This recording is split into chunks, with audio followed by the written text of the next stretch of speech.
प्रधानमंत्री Narendra Modi SCO summit में हिस्सा लेने के लिए 31 अगस्त को चीन जाएंगे और इससे पहले भारत में चीन के राजदूत ने द्विपक्षीय रिश्तों पर सकारात्मक बयान दिया है। रिपोर्ट देखिए।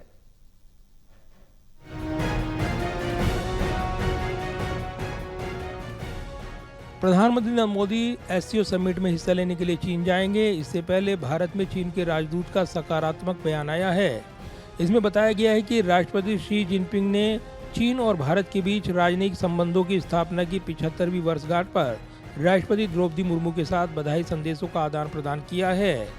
वहीं राष्ट्रपति शी जिनपिंग ने बताया कि चीन और भारत दोनों प्राचीन सभ्यताएं, प्रमुख विकासशील देश और ग्लोबल साउथ के महत्वपूर्ण सदस्य हैं।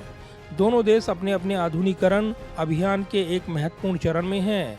इसमें बताया गया कि चीन भारत संबंधों का विकास दर्शाता है कि दोनों पक्षों के लिए पारस्परिक सफलता के लिए साझेदार बनना और ड्रैगन और हाथी के बीच एक सहयोगी तालमेल को साकार करना सही विकल्प है, जो दोनों देशों और लोगों के मूलभूत हितों की पूरी तरीके से पूर्ति करता है।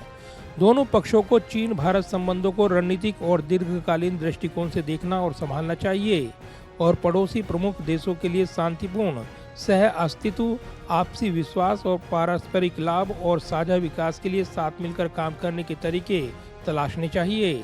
साथ ही अंतर्राष्ट्रीय संबंधों में विश्व बहुध्रुवीकरण और लोकतंत्र को संयुक्त रूप से आगे बढ़ाना चाहिए। राष्ट्रपति शी जिनपिंग ने राष्ट्रपति मुर्मू के साथ मिलकर काम करने की इच्छा व्यक्त की है।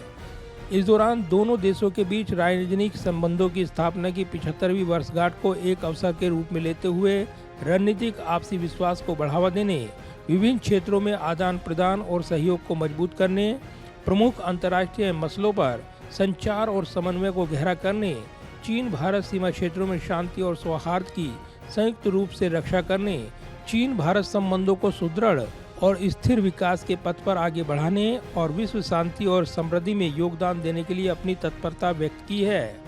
राष्ट्रपति मुर्मू ने कहा कि भारत और चीन दो बड़े पड़ोसी हैं जो मानवता के 1/3 हिस्से का प्रतिनिधित्व करते हैं। स्थिर, पूर्वानुमानित और सौहार्दपूर्ण द्विपक्षीय संबंध हम दोनों के लिए, साथ ही वास्तव में दुनिया के लिए बड़े लाभ लाएंगे।